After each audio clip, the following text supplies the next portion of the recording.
Hey everyone, welcome back to the channel. Today I'm going to show you how to build a natural lean-to shelter with no tools at all, just your hands and what you can find around you. This is a pure survival build, simple but effective. Now let's get into it. If you ever find yourself out in the woods with no shelter, no gear and the weather is turning, you need to start thinking about getting a shelter up, and that's why it's important to get started straight away.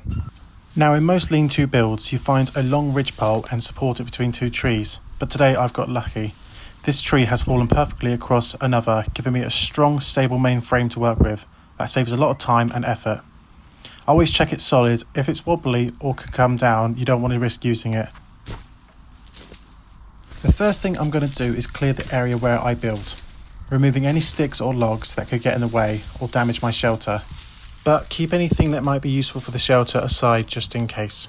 I also want to sweep away the leaves and debris, giving me a blank canvas to work on. This helps by making sure that there is nothing underneath me that is going to give me any more of an uncomfortable night. The key to speed here is to work with what's around you.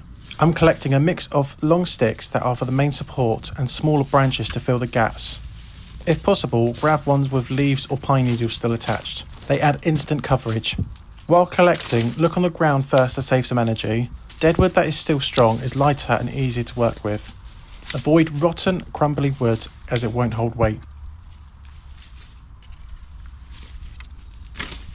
It does look like a lot that I've collected, but you will notice that most of this was collected from the floor, so it was quite easy to grab. But always grab more than you think you need, as you might need more for the shelter. I start by leaning all my short sticks against the ridgepole at about a 45-degree angle. This will be the skeleton frame. Place them close together so the walls are tight. That's what keeps the wind out. This part can take a bit of time, as you want to make sure you're putting the sticks in the right place so they don't tumble over. Don't forget, when building this structure, you want the wall facing away from the wind, so the wind does keep off of you. It won't take long and it'll start to look more like a shelter. The more you place down, the stronger it will be and the more protection you'll get. If you do need more sticks, then quickly grab them before it gets dark, as you want to make sure that you've got this part built quickly so you have got more shelter from the wind. Any little pieces that you've got, you can place just in front of the larger pieces, keeping it more sturdy. After building the skeleton frame with sticks, it's really important to fill all the gaps with leaves, branches and other natural materials. Those gaps are where wind and rain can sneak in, and that will make your shelter cold and wet inside. By packing in leaves and smaller branches tightly, you'll create a natural barrier that blocks drafts, keeps water out. It also helps trap the heat in. I gathered up some branches that I found that had loads of dried up leaves on it. I found this from a fallen tree. The thicker and more layered you make this covering, the better your shelter will protect you from the elements.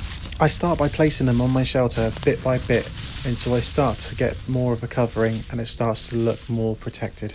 The more you put on the side of the shelter and the more natural it will look. Don't forget when building this that nothing looks perfect and everything does look a bit odd and uneven.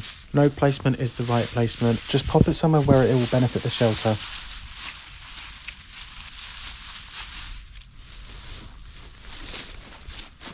Once you take a step back, you'll start to realise it looks more natural and it starts to blend in with the environment around you. On the other side, you will notice that it starts to look better and this will protect you more from the wind. To make this better, we can start to gather up some leaves. Start by kicking some leaves into a pile and collect as many leaves as you can, as we're going to put this on the shelter so we can protect ourselves some more. You want to make sure that you grab dry leaves, as if you start putting wet leaves on the shelter, it will get damp. You'll be increasing the weight of the shelter, plus it wouldn't feel very comfortable. The more dry leaves you put on the shelter, the more protected you'll be. There is no limit to how much you put on here, as dry leaves are quite light. You want to make sure that you're filling in every single gap you possibly can, checking around the back to see if there are any holes showing. This is probably the quickest part of the shelter build, and from a distance it doesn't look out of place. You can definitely see from the other side that there are no gaps, making sure that the wind won't get through. Now, if you don't happen to have anything to lay on to keep your body off the cold ground, what you can do is grab loads of dry leaves and throw it underneath the shelter. This will keep you insulated from the ground, keeping you warm. What you're aiming for is roughly 15 centimetres worth of leaves on the floor to lie on. This will keep you insulated.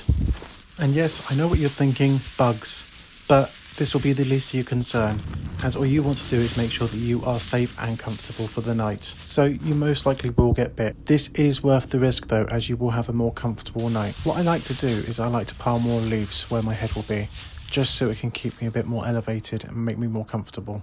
I made sure when building this shelter that I gave it enough height so if I do happen to move around or lift my head up, that I do not catch the breeze and it will keep me sheltered. One issue that you've got with this shelter is if the wind decided to change direction and started to blow towards you. If this did happen, there is something you can do. You can start to clear around the front of your shelter area and then you can start to make room for a fire. By doing this will help keep you warm and dry if it got cold and wet. And that's it. Well, I hope you enjoyed watching this video of me making this shelter. It was quite a fun experience and I really did enjoy it. Now, obviously, like I said in the video, this is a survival shelter. This is something that I'd want to build every day and use every day. It is a last resort if you don't have a shelter.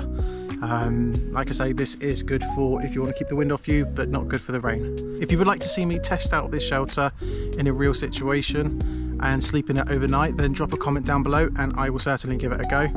And I will come out with the bare essentials and treat it like a survival situation. I hope you enjoyed the video and have a lovely one.